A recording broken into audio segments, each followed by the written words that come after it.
जय भीम. नमो बुद्धाय. आजच्या या धम्मलिपीच्या वर्गामध्ये आपल्या सर्व विद्यार्थ्यांचं सहर्ष स्वागत आहे. तर आपण शिलालेख लेखन आणि वाचन हा पाठ घेत असताना जे छोटे छोटे लेख आहेत ते आपण 3 लेख घेत आहोत. आणि ज्या वेळेला मोठमोठे लेख आपण अभ्यासायला घेऊ त्यावेळेला 1 किंवा 2 असे शिलालेख आपण अभ्यासणार आहोत. तर आज सुद्धा आपण छोटे शिलालेख आहेत तर 3 अभ्यासणार आहोत. तर बघा, धेनुकाकटा यवनस्स यशवदनान थवो दान. तर याचं पहिल्यांदा देवनागरी लिपीत लिप्यांतर करून घ्यायचं.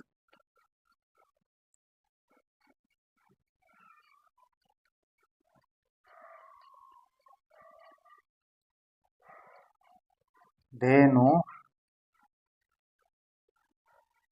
का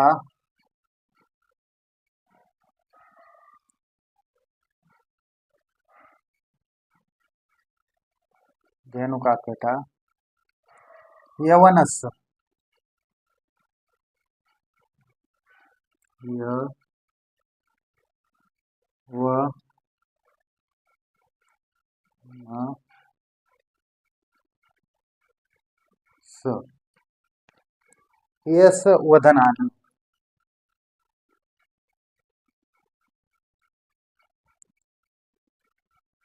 यस व ध ना न. पुढे आहे थबो दान. हा कॉमन शब्द आहे.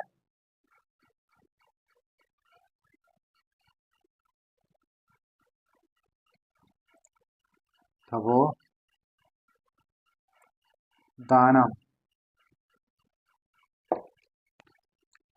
तर असे आपण देवनागरी लिपीमध्ये लिप्यांतर केलेलं आहे. तर याची आता शब्दफोड करायची. म्हणून धेनुकाकटा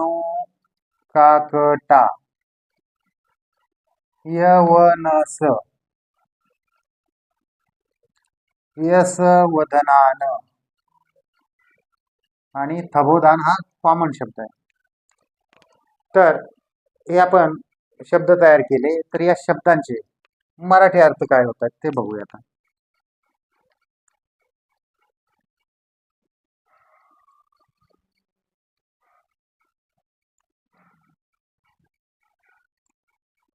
धेनुकाकटा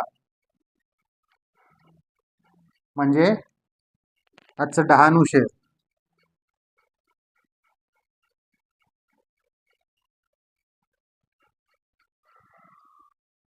डहाणू काय आहे? शहराचं नाव आहे.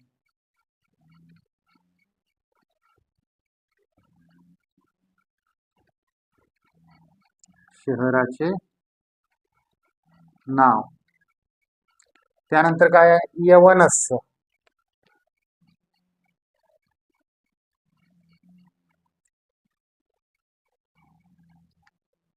यवनस्स यवनस्स म्हणजे त्यावेळेला यवन हा शब्द ग्रीक व्यापाऱ्यांसाठी वापरला जायचा. म्हणजे हा जो दानदाता आहे तो यवन म्हणजे ग्रीक या देशाचा रहिवासी आहे असा याचा अर्थ निघतो.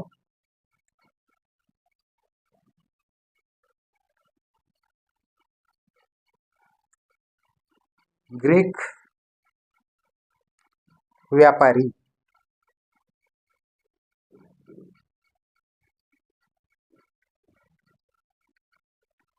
ग्रीक व्यापारी. त्यानंतर काय आहे? यशवदनान.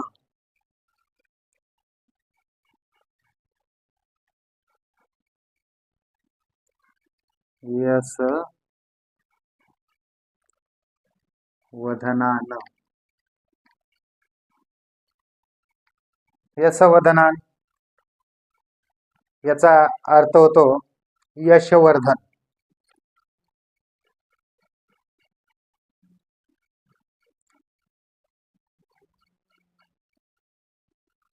यशवर्धन हे काय आहे? तर यशवर्धन हे व्यक्तीचं नाव आहे.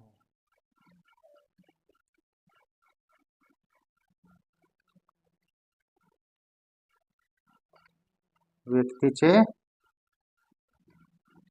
नाव आहे, त्या व्यापाऱ्याचं नाव आहे यशवर्धन.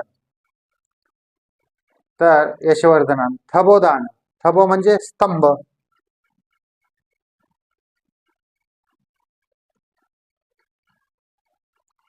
स्तंभ म्हणजे स्तंभ, आणि दानम म्हणजे धम्मदान. दानम म्हणजे धम्मदान.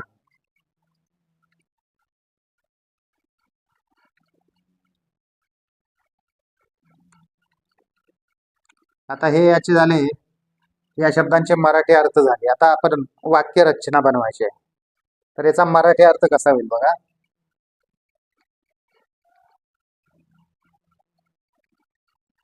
मराठी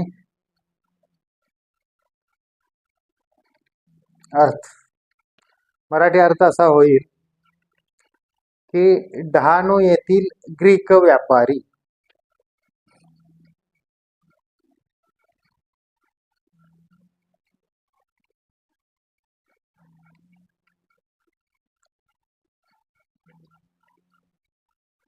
डहाणू येथील ग्रीक व्यापारी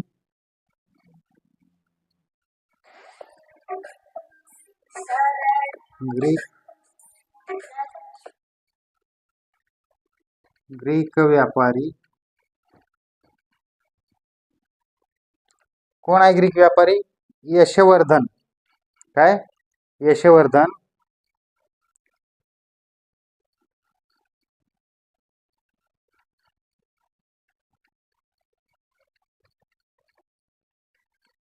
यशवर्धन यांनी काय केलेलं आहे? तर स्तंभाचं धम्मदान दिलेलं आहे.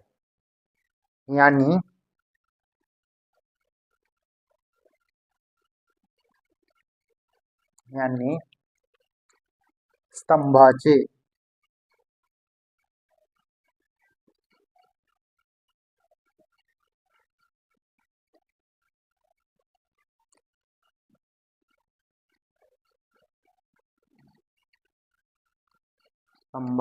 धम्मदान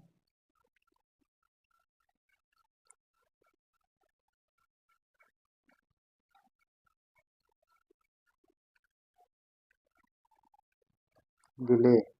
तर असा याचा मराठी अर्थ होतो. तर हा शिलालेख आपण वहीवरती नोंद करून घ्या. लगेच आपण दुसरा शिलालेख घेत आहोत.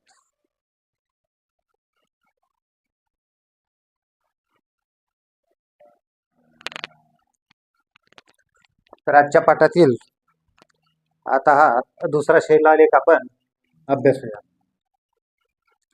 कलियनकस कुलीरपुतस सुवनकारस सघकस पोडी देय धम्म. तर हे आधी देवनागरी लिपीमध्ये आपण लिप्यांतर करून घेऊया.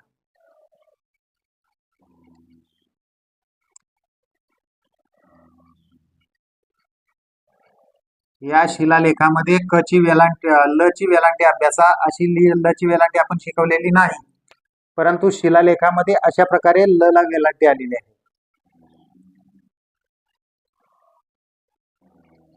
कली अ न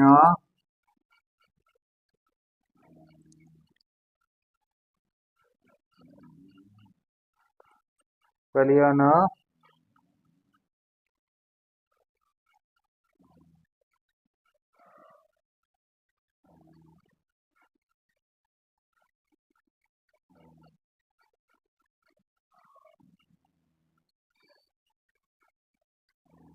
कलियनकस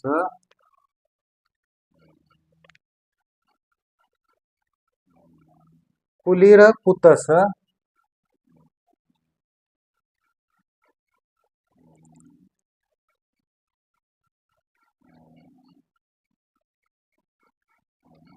कुलीर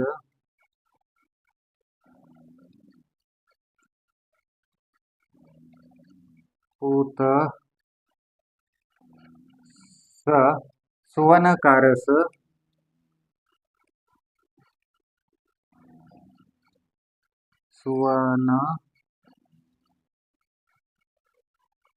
सुवनकारस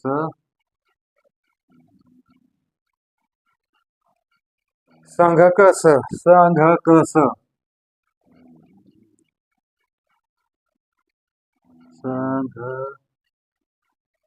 संघकस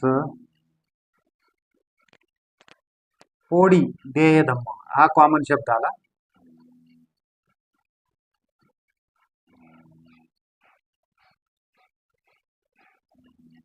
पोळी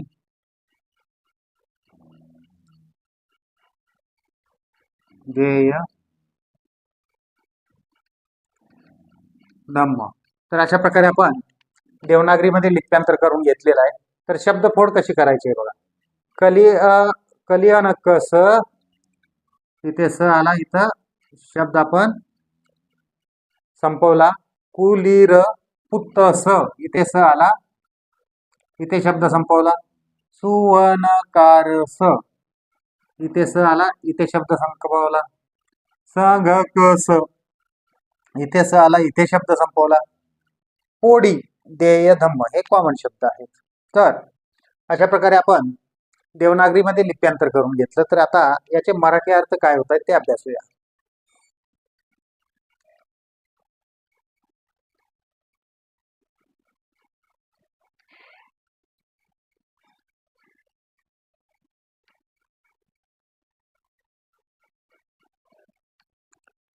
कलियानकस म्हणजे आजचं कल्याण शहर हे शहराचं नाव आहे.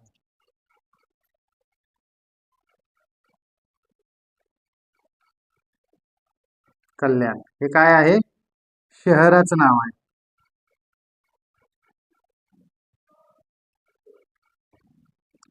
शहराचे नाव आहे. त्यानंतरचा शब्द आहे कुलीर पुत्तस.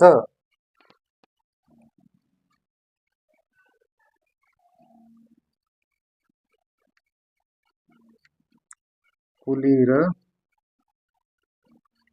पुत्तस. कुलीर पुत्तस म्हणजे कुलीर यांचा मुलगा.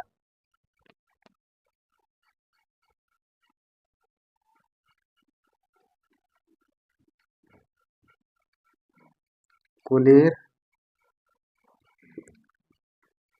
यांचा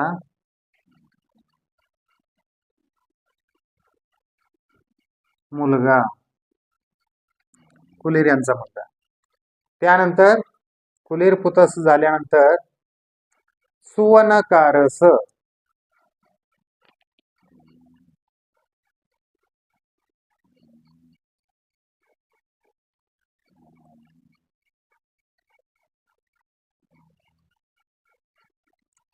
सुवर्णकारस म्हणजे आज जे सोनाराचे काम करतात ना, सुवर्णकार. तर हा बघा फार प्राचीन शब्द आहे, सुवर्णकार.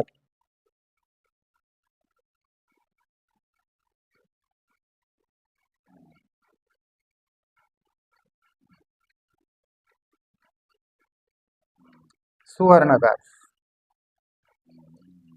संघकस संघकस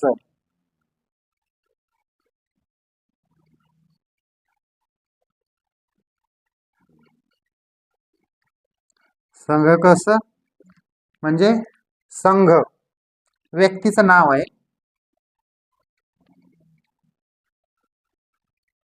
संघ हे व्यक्तीचे नाव आहे.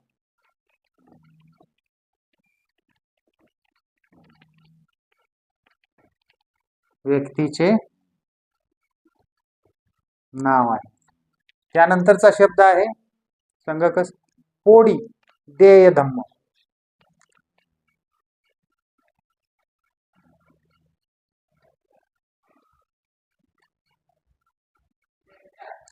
पोळी म्हणजे पाण्याचे टाके. पाण्याचे टाके.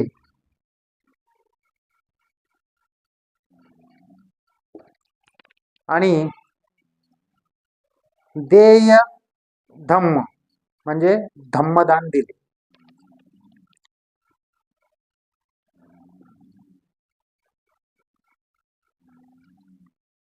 देय धम्म धम्मदान दिले.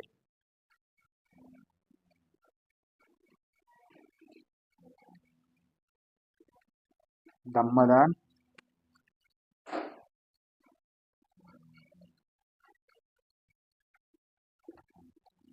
धम्मदान दिले. तर अशा प्रकारे आपण मराठी शब्दार्थ अभ्यासले. तर आता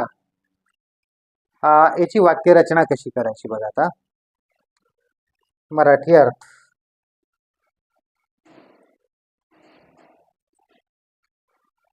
मराठी अर्थ काय आहे? मराठी अर्थ तर कल्याण येथील रहिवाशी कुलीर यांचा मुलगा सुवर्णकार संघ यांनी पिण्याच्या पाण्याचे टाके धम्मदान दिले. तर कल्याण येथील रहिवाशी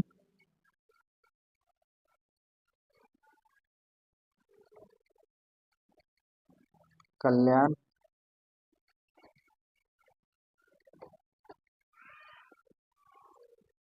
कल्याण येथील रहिवाशी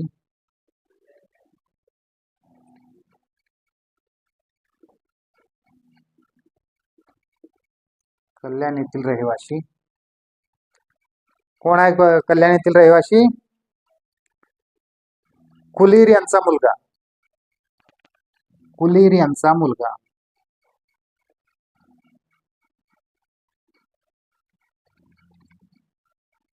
कुलीर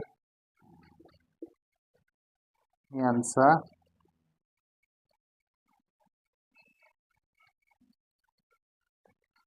कुलीर यांचा मुलगा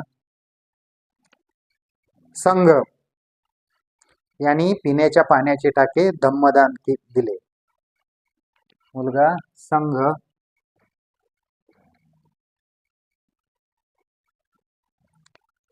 यांनी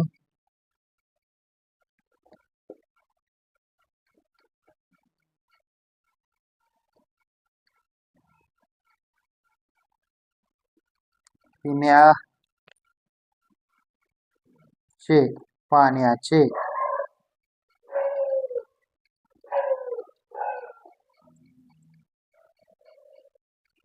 पाण्याचे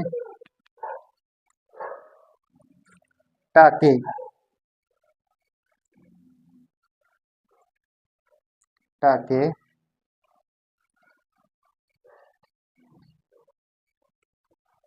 धम्मदान दिले. तर आता आपण अजून एक छोटासा शिलालेख अभ्यासायला घेऊया.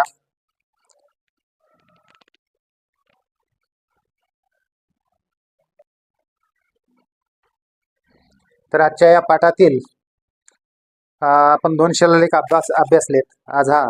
आता हा तिसरा शिलालेख अभ्यासूया. गहतस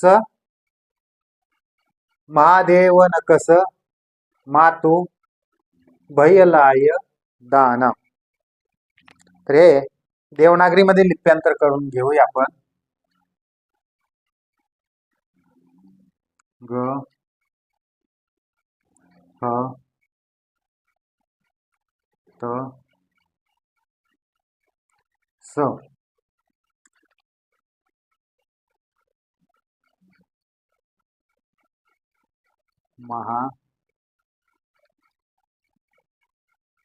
महादेव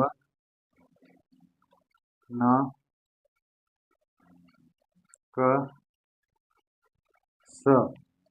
त्यानंतर मातू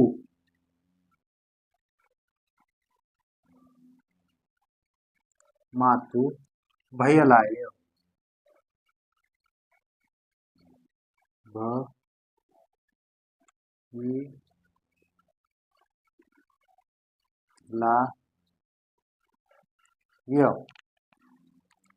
आणि शेवटी आहे दान. तर बघूया आपण शब्दफोड कशी करायची?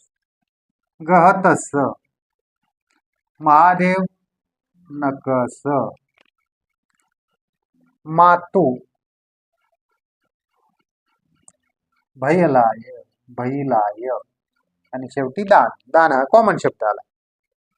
तर आपण याचे मराठी शब्दार्थ बघूया. गहतस,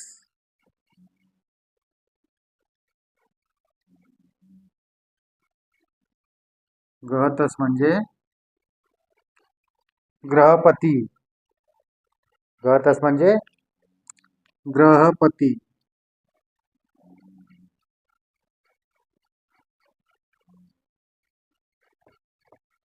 ग्रहपती. त्या नंतर काय शब्द आहे? महादेव नकस.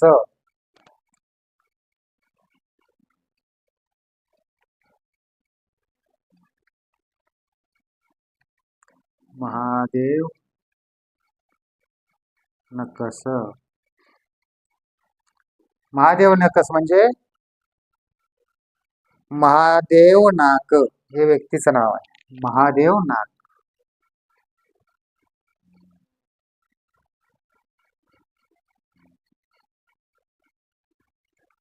महादेव नाक हे व्यक्तीचं नाव आहे.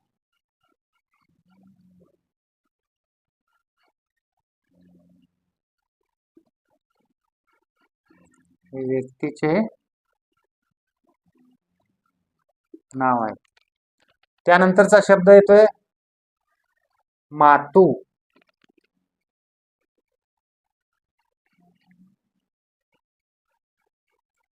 मातू. मातू म्हणजे आई. आज भी आपण आईला माता बोलतो. हा फार प्राचीन शब्द आहे. मातू.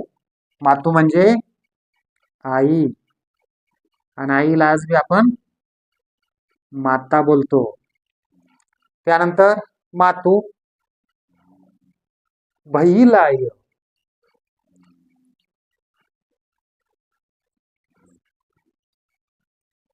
भैलाय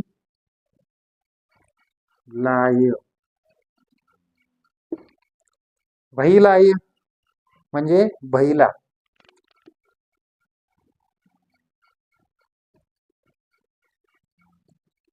बैला.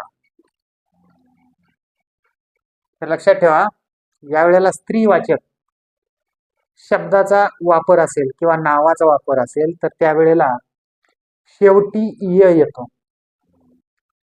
शेवटी य येतो. त्यावरून आपण ठरवायचं की हे स्त्रीवाचक नाम आहे. म्हणजे हे जे भैला य म्हणजेच हे स्त्रीचं नाव आहे. तर ते य प्रत्यय सोडला तर नाव उरतंय भैला. म्हणून इथं भैला स्त्रीचं नाव आहे.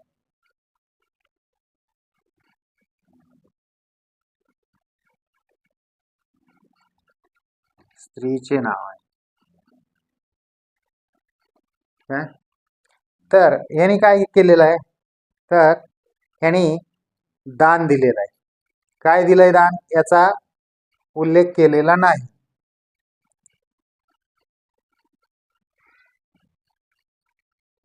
दान म्हणजे धम्मदान. तर मराठी अर्थ बघूया याचा काय होतो. तो मराठी अर्थ. तर मराठी अर्थ असा होईल याचा, ग्रहपती महादेव नाक.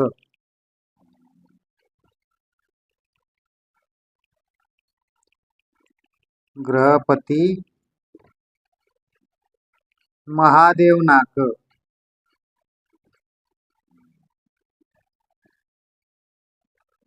महादेव नाक. महादेव नाक यांची आई.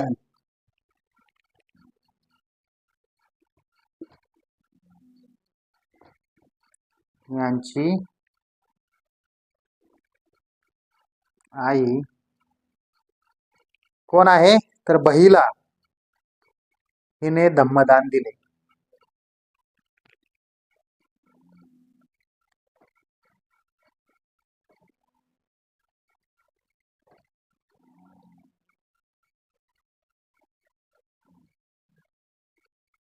हिने धम्मदान दिले.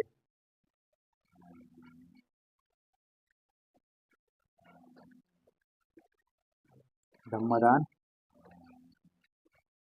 दिले. तर अशा प्रकारे आज आपण 3 शिलालेख अभ्यासलेले आहेत. सर्वांनी व्यवस्थित शिलालेखाचं वहीवरती लिखाण करून अभ्यास तपासायला पाठवायचा आहे. जय भीम.